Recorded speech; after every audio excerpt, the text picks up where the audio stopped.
इतने दिन सोए हुए थे। उनको इतना दिन में बिहार के मतलब शिक्षा प्रणाली के बारे में उनको चिंता नहीं था।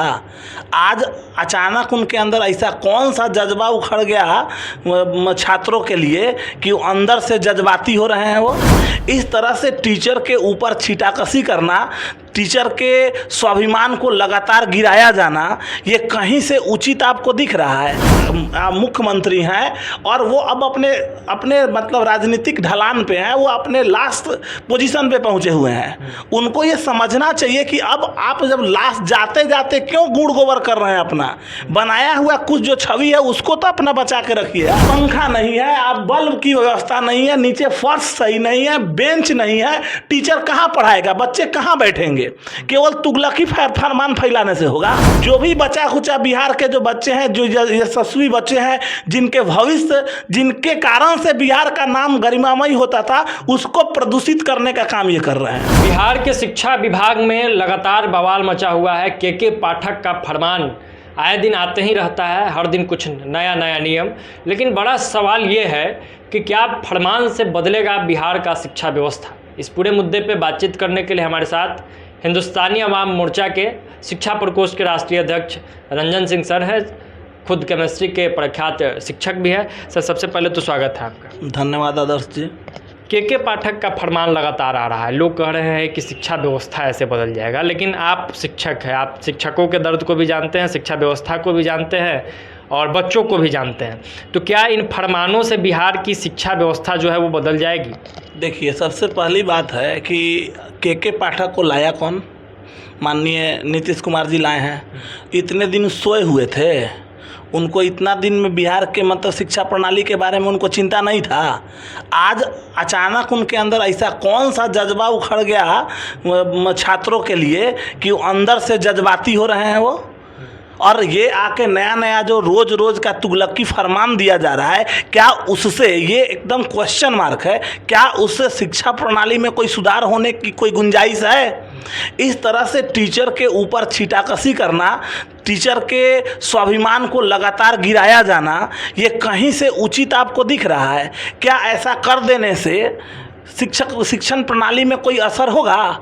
एक कॉमन सा चीज़ देखिए, रक्षाबंधन के दिन की ही छुट्टी को ले लीजिए।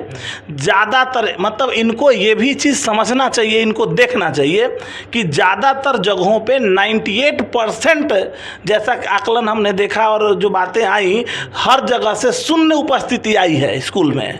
अब इतना शून्य उपस्थिति आते हुए भी सरकार के जो हमारे सबसे ऊपरी पैदान में बैठे हुए हमारे राजा हैं, वो कहते हैं कि शिक्षा प्रणाली तो बड़ा बढ़िया हो रहा है, शिक्षा में तो बहुत बढ़िया कर रहे हैं, इसी को बढ़िया कहेंगे? बच्चों को आप कहीं ना कहीं कहिए तो आप उल्टा बच्चों को शोषित कर रहे हैं, या यूं कहिए कि आप शिक्षा प्रणाली को सही करने की जो नुमाइश में आप लगे हुए हैं, कहीं ना कहीं आप हमारे संविधान का उल्लंघन कर रहे हैं। ये आप दो पैदान पे खुद को आप रख रहे हैं। नीतीश कुमार जी को मुख्यमंत्री हैं और वो अब अपने मतलब राजनीतिक ढलान पे हैं, वो अपने लास्ट पोजीशन पे पहुंचे हुए हैं। उनको ये समझना चाहिए कि अब आप जब लास्ट जाते जाते क्यों गुड़ गोबर कर रहे हैं? अपना बनाया हुआ कुछ जो छवि है उसको तो अपना बचा के रखिए आप। लेकिन ये लोग तो कह रहे हैं 75% अटेंडेंस हो जाएगा, शिक्षक डेली आ जाएंगे, छुट्टी रद्द कर देंगे, हो गया, बदल गया शिक्षा व्यवस्था। उससे शिक्षा प्रणाली सही हो जाएगा। टीचर को आप बुला के बैठा लेंगे, उससे शिक्षा प्रणाली सही हो जाएगा। आपने किया क्या है? आपने इस इतने सालों में बिहार के शिक्षा में आपने क्या दिया है? 2023 में ये बात करना पड़ रहा है कि अटेंडेंस चाहिए। आप सिंपल समझिए, जिन टीचर, अरे आप, कहावत है ना कि आप बोएंगे बबूल तो आम कहाँ से पाएंगे भाई साहब? आपने पंचायत स्तर पे कभी बहाली कर दिया, कभी तुष्टिकरण की राजनीति के लिए किसी को बहाली आप करते चले गए, और अब आप कह रहे हैं कि आपकी शिक्षा प्रणाली, तो भैया एक दिन में थोड़े कुछ होता है, सबको ध्वस्त कर रहा है। सबसे दुखद ये है कि आप ऐसे समझिए कि अभी तक मॉडर्न शिक्षा प्रणाली को संतुलित करने वाला कहीं ना कहीं शिक्षण संस्थान के साथ साथ कोचिंग इंस्टीट्यूट्स है, उसके ऊपर भी ये आघात कर रहे हैं। या तो इनको जानकारी नहीं है, या इनको अपने ऊपरी पद पे बैठने के कारण से माननीय के पाठक जी को, या तो उनको कुछ ना कुछ घमंड हो गया है, या वो इन चीज़ों से, वास्तविकता से वो परे हैं। आप एक चीज़ समझिए कि टीचर क्या करता है। टीचर जो न्यू है शिक्षण का, एक कोचिंग इंस्टीट्यूट के ऊपर आप इस तरह से आघात करें। अपने टीचर को संभालिए, अपने जो आपका सिस्टम है, स्कूल्स को संभालिए। स्कूल को संभालने का मतलब आपके पास इंफ्रास्ट्रक्चर है ही नहीं। अभी भी मतलब हजारों हजार स्कूल ऐसे होंगे जो मतलब खुले आसमान में चल रहा है, उसमें कहाँ है जीवा आपका? पहले उस इंफ्रा को सही कीजिए। आप समझिए कितना दुखद है ये। आए या हिटलरी मतलब ये कहते हैं ना, कहने होता है एक अनपढ़ व्यक्ति आके कुछ फरमान दे दे तो बात समझ में आती है। आप मतलब सचिव हैं और सबसे ऊपरी पैदान पे बैठे हुए हैं, आप अपने आप को वरिष्ठ आईएएस पदाधिकारी कह रहे हैं और आपको ये तक नहीं पता है कि आपके खुले वातावरण में आपका स्कूल चल रहा है, तो टीचर से आप क्या एक्सपेक्ट करते हैं भाई? पहले आप सिस्टम सही कीजिए। अरे आपको सोच के ताज्जुब होगा, मैं बहुत सारे स्कूल्स में जाता हूँ, सरकारी स्कूलों में पंखा नहीं है, आप बल्ब की व्यवस्था नहीं है, नीचे फर्श सही नहीं है, बेंच नहीं है, टीचर कहाँ पढ़ाएगा? बच्चे कहाँ बैठेंगे? केवल तुगलकी फरमान फैलाने से होगा? नहीं तो लोग तो कहना के पाठक मुखौता है, असली तो काम नीतीश कुमार करवा रहे हैं। तो जाएंगे अब की बार तो इनका बोरिया बस्तर तैयार हो ही गया, इनका व्यवस्था लग गया है जिस तरह का ये काम कर रहे हैं। और कहीं ना कहीं ये अपने अनुसार से ये समझ गए हैं, इनको भी ये बातें समझ में आ गई हैं कि मेरा बोरिया बिस्तर बंधा हुआ है। तो इसमें शिक्षा का व्यवस्था परिवर्तन नहीं होगा नीतीश कुमार पर। और इसमें कहीं ना कहीं ये पीसेगा कौन पीसेगा? तो वो तेजस्वी बाबू को फंसाया जाएगा, उनको एक मुखौटा पे इनके कारण से ऐसा हुआ, ना तो हम तो करिए दिए रहते।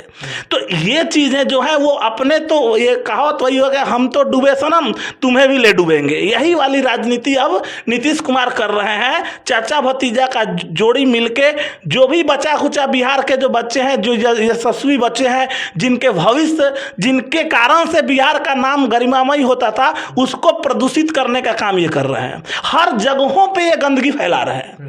अब समझिए कि कोचिंग संस्थान भैया आपको 18% जीएसटी दे रहा है, उसके लिए तुगलकी फरमान क्यों? आपको अपने, इसका मतलब अपने ऊपर विश्वास नहीं है।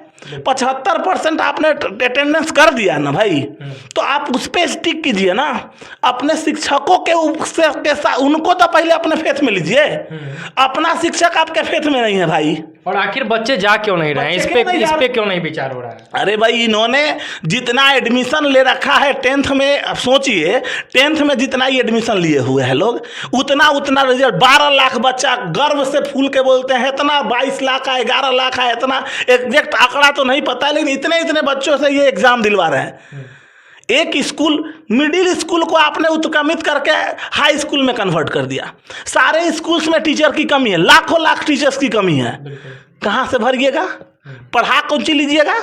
जो टीचर है वो पढ़ाएगा कैसे? कितना टीचर ऐसा है जो प्राइमरी स्कूल के टीचर को आप मतलब ऐसी करके ऊपर पहुंचाए हुए हैं, आप उनसे ज़बरदस्ती क्लास ले रहे हैं।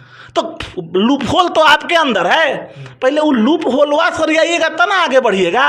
कि खाली आके कागज पे घास देने से होता है, छुट्टी काट लेने से होता है? तो संविधान को भी तो समझिए। जब आपके पास आपका संविधान कहता है कि बच्चों को 200 दिन से ज़्यादा, प्राइमरी वाले बच्चों को 200 दिन से ज़्यादा नहीं पढ़ा सकते हैं, ओवरऑल स्कूल में 200 से 220 दिन से ज़्यादा नहीं पढ़ाया जा सकता है। बिहार के टीचर तो अभी 253 दिन के आसपास पढ़ा रहे हैं, उसके बाद भी आपको सबसे कमजोर टीचर नजर आता है नीतीश कुमार को। और उनके जितने नुमाइश जो उनके बड़े बड़े पदाधिकारी हैं, उनको ये समझना चाहिए कि जिस दिन टीचर जाग गया ना, यूनाइट हो गया, उस दिन इनकी जो मतलब जो खाट खड़ी होगी ना, ये जिंदगी में उसका मूल्यांकन नहीं कर सकते हैं। और ये समय आ गया है कि ये अपने ही कारण से उखड़ के फेंका जाएंगे, इनको कोई बचाने वाला नहीं रहेगा। चलिए सर, बहुत बहुत धन्यवाद। धन्यवाद। तो रंजन सर थे जिन्होंने स्पष्ट तौर पे बता दिया कि ये जो फरमान जारी हो रहा है, के पाठक डेली आदेश लाते हैं, उस आदेश से शिक्षा व्यवस्था है वो नहीं बदलेगा। बेसिक इंफ्रास्ट्रक्चरल डेवलपमेंट की जो बात है वो बिहार में है ही नहीं।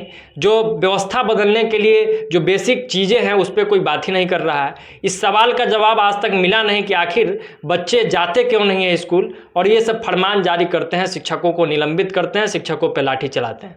बाकी इस पूरे मुद्दे पर आप क्या कुछ सोचते हैं कमेंट बॉक्स में जरूर बताएं। बहुत बहुत धन्यवाद। जय बिहार।